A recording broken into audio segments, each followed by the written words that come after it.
I personally am a sucker for GW. Hello everyone, welcome to Glass Half Dead. Today we're having a look at Krogskull's Boyz, the Burner Boyz Kill Team starter set, the Orks starter set for Kill Team. Is it worth the money? I'm going to review this first because when I'm talking to you about my Ork Kill Team, Krogskull's Boyz comes up in all of them, and if you don't think Krogskull's Boyz is worth the money, then you can just, in the Kill Team, Orks Kill Team videos, just replace Krogskull's Boyz with Burner Boyz. There you go. I personally am a sucker for GW and think that Krogskull's Boyz is worth the money.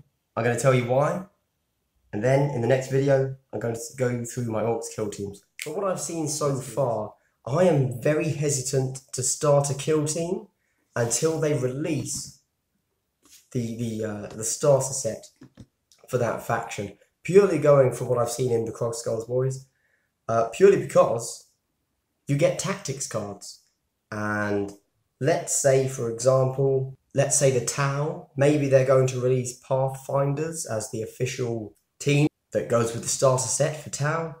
Well, you know what? I don't want a second Pathfinder team, so I feel I'd be wasting money and I wouldn't want any of the models in the expansion, so huge waste. However, the Krogskull's Boyz, the Orks, are out, and so we can look at it and ask whether or not it's actually worth it.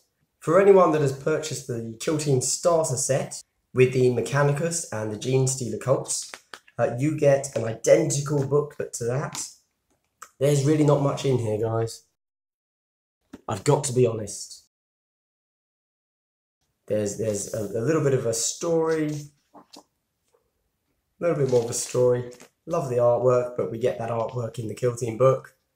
A one-page spread, and that's it.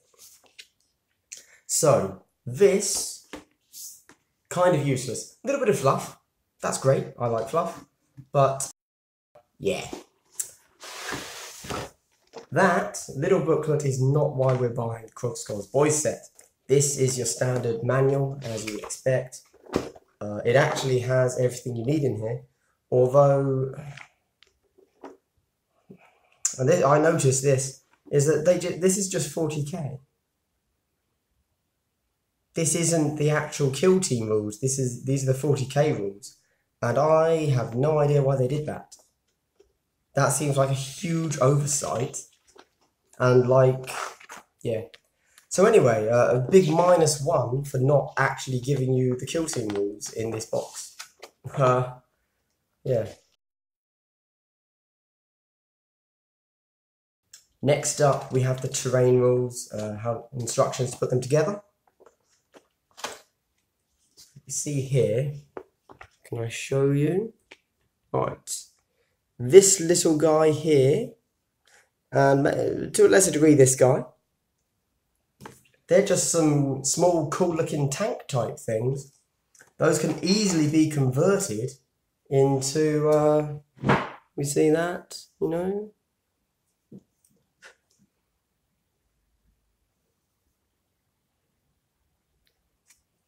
All I'm going to say is, if you don't really care about this scenery piece, totally acceptable, because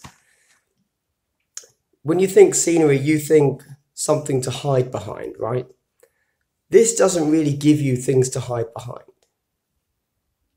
This gives you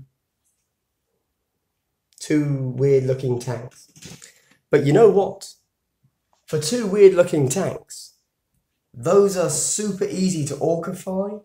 For example, if you've ever bought a mech gun, you know, take that and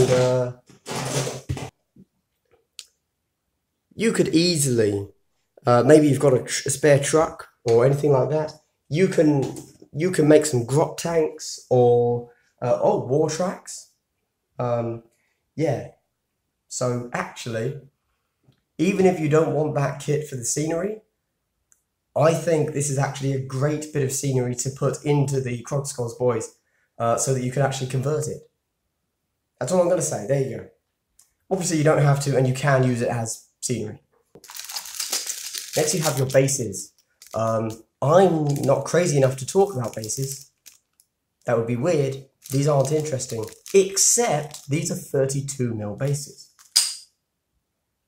That is not relevant, really, to these guys.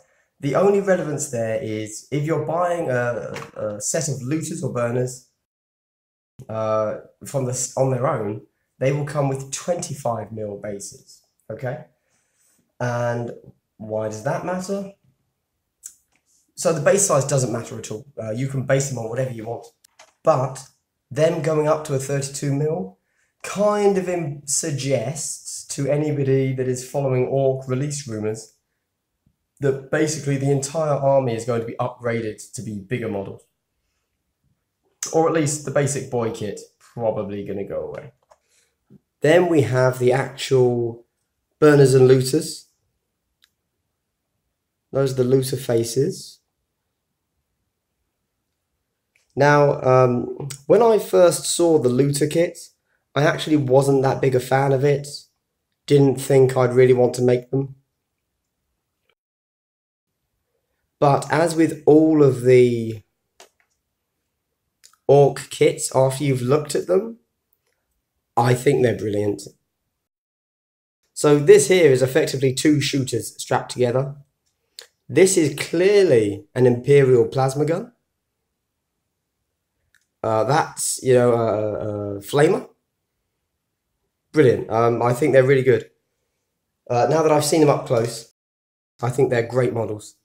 And then, although, let's be honest, actually, this is effectively going to be a spare sprue for you. You probably won't use these. It does give you some cool bullets you can add to things. There's some spare rockets there. Cool. But this is the money sprue. You want burners. Burners are cool. Burners are good because you get auto hits. And then this is just the base sprue. This guy here is your mech, or your spanner, sorry. It's got a cool head. Nice backpack. You see here, this comes with both a big shooter and a rocket launcher and a cool grot backpack. There we go. So we can't argue with that. It's a great little kit, actually. Big fan. You are going to hear me say that I'm a big fan of the Ork kits a lot in this video. So prepare yourself. And if you don't agree with what you saw there and that it's a great kit, well, prepare to ignore this entire video. Because it is a great kit. So, that's your Krogskull boys. And exactly the same as in all of these starter faction kits, you get individual, so basically a different colour from the starter set, where you get the blue and the purple for Mechanicus and Genestealer Cults. Here we get green, because Orks. If you couldn't put 2 and 2 together there, I'm sorry. You also get cards. There you go. So these are 2 extra missions, just for your Orks. This is a narrative, this is a match play. Theoretically, this match play mission for the Orks, and every starter set is going to have one, could end up actually on or in a competitive tournament. What is it though? I haven't checked. 2-player battlefield using 1 game board. You're starting about 22 inches away. What are you trying to do? So the whole point of this mission is in the center of the board, there's loot. You need to move one of your models within 2 inches of that loot. And then as it moves, it can't advance once you've picked it up. As it moves, the loot goes along with it. and you need to get it to any board edge, and then you get victory points. Actually, I'm wrong. No, you don't. There's no victory points for getting loot off. The way you win is whoever gets the most number of loot tokens off the board. So it's no individual victory points there, you just need to get the most. So that's pretty interesting, and also makes all of these starter sets actually kind of interesting. And it kind of means that if you are a competitive player and want to take this a bit more seriously, you are going to need to know every single starter set's cards so that you can actually know what missions might be coming up in competitive play. Right. We also get the data cards for our 5 guys. Cool, they're all there. For anybody that hasn't seen a data card before, here we go. If the camera would focus, that would be nice. There you go. So it just gives you the stat line. I'm not going to do that because that ruins the camera's focus. And also what the unit is equipped with. And what that can do. It also gives you abilities. There we go, this one's actually a bit more interesting. Whoops. Gives you their demeanor, which is fun, and their specialism if they have one. And their points cost, obviously. And then we have our tactics cards. This is why you are buying the Krogskull Boyz starter set. Without these tactics cards, there's not really much of a point, is there? So, I'm not going to go over all of these in depth, but there are some really cool ones. So, we'll go over this one, which is Sector Imperialis tactic and an Ork. You can use this tactic when you choose a model from your kill team to make a normal move in the movement phase, and that model is within 1 inch of a galvanic servo hauler, which is obviously the terrain kit that we get in Krogskull Boyz. When you move that model in this phase, simultaneously move the galvanic servo hauler as if it were a friendly model.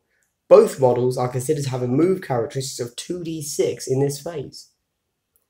You can't advance, and you can't move vertically, and you must move within 1 inch of each other. But that's actually potentially very useful. You're effectively able to make a charge move, but it's only a move. You could still charge after you've done that. This one is kind of the standard Pyromaniac, 1 CP. It turns your burner into a D6 instead of a D3 for that phase, which is great, obviously. And then there's a whole bunch of other stuff in there too.